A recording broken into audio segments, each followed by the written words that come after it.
Добрый день. Часто после укладки ламината возникает проблема. Ламинат при хождении по нему начинает скрипеть.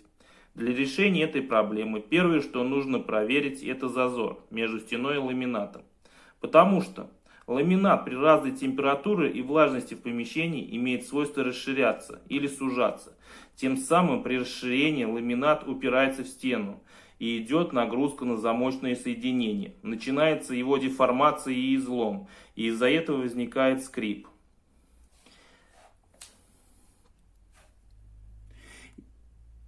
И если ламинат в некоторых местах упирается в стену, его нужно укоротить.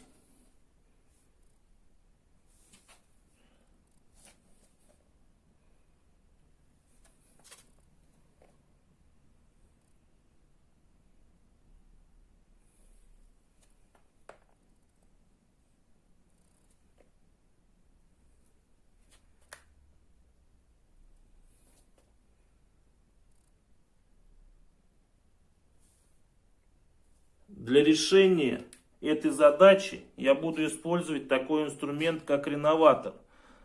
С этой задачей он должен прекрасно справиться.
Таким образом, укоротив ламинат около всех стен комнаты, обеспечив зазор 5-10 мм, ламинату потребуется некоторое время, чтобы адаптироваться, и скрип уйдет. Спасибо за внимание.